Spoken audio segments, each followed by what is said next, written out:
وَإِذَا بُشِّرَ أَحَدُهُمْ بِمَا ضَرَبَ لِلرَّحْمَنِ مَثَلًا ظَلَّ وَجْهُهُ مُسْوَدًّا وَهُوَ كَظِيمٌ۔ اور جب ان میں سے کسی کو اس چیز کی خوشخبری سنائی جائے جس کے ساتھ اس نے رحمان کو متصف کیا ہے تو دن بھر اس کا منہ کالا رہتا ہے اور وہ غم و غصے میں بھرا رہتا ہے۔ یعنی کفار یہ اللہ پاک کے بارے میں کہتے ہیں کہ اللہ پاک کی اولاد ہیں، بیٹیاں ہیں، اور فرشتوں کو اللہ کی بیٹیاں کہتے تھے، معاذ اللہ۔ رب تعالیٰ اولاد سے پاک ہے، نہ وہ کسی کا والد ہے نہ وہ کسی کا بیٹا ہے، یعنی رب تعالیٰ ان چیزوں سے پاک ہے۔ اللہ الصمد، بے نیاز ہے اللہ، لم یلد ولم یولد، وہ نہ پیدا ہوا ہے نہ اس کی کوئی اولادیں۔ تو یہ اللہ کے لیے تو بیٹیاں کہتے ہیں کہ اللہ کے لیے بیٹیاں ہیں، معاذ اللہ۔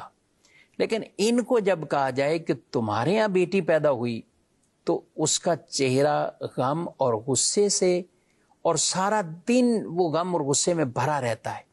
اور ایک اور آیت میں فرمایا گیا تو اس کا چہرہ کالا پڑ جاتا ہے۔ کیا فرمایا اللہ پاک نے؟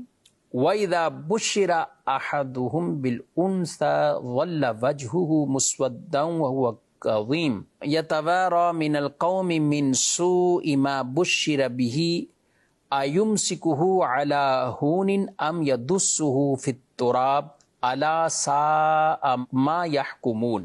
ترجمہ، اور جب ان میں سے کسی کو بیٹی ہونے کی خوشخبری دی جاتی تو دن بھر اس کا منہ کالا رہتا اور وہ غصے سے بھرا ہوتا، اس بشارت کی برائی کے سبب لوگوں سے چھپا پھرتا۔ کوئی اس کو یہ نہ کہے تمہارے یہاں بیٹی ہوئی تو وہ چھپتا تھا۔ کیا اسے ذلت کے ساتھ رکھے یا اسے مٹی میں دبا دے؟ خبردار، یہ کتنا برا فیصلہ کر رہے ہیں۔ کفار یہ کہتے تھے کہ جس عورت کے ہاں پہلی بیٹی پیدا ہو تو اسے منحوس سمجھتے تھے، برا کہتے تھے، اور بچیوں کو زندہ درگور کرتے تھے۔ مسلمانوں کو یہ صفت اپنے اندر پیدا نہیں کرنی چاہیے۔ آج افسوس سے، بدقسمتی سے، مسلمان بھی اپنے اندر یہ صفت ایک طرح کی لیے ہوئے ہیں کہ وہ کہتے ہیں کہ بیٹیاں پسند نہیں، معاذ اللہ۔ اور بیٹیاں پیدا ہوں یا پہلی بیٹی کسی کے یہاں ہو جائے تو بعض تو ایسے ہیں کہ رونا دھونا مچا دیتے ہیں، افسوس کرتے ہیں باقاعدہ۔ حالانکہ نبی پاک صلی اللہ علیہ وآلہ وسلم نے ارشاد فرمایا ہے کہ عورت کی برکت یہ ہے کہ اس کے یہاں پہلی اولاد بیٹی ہو۔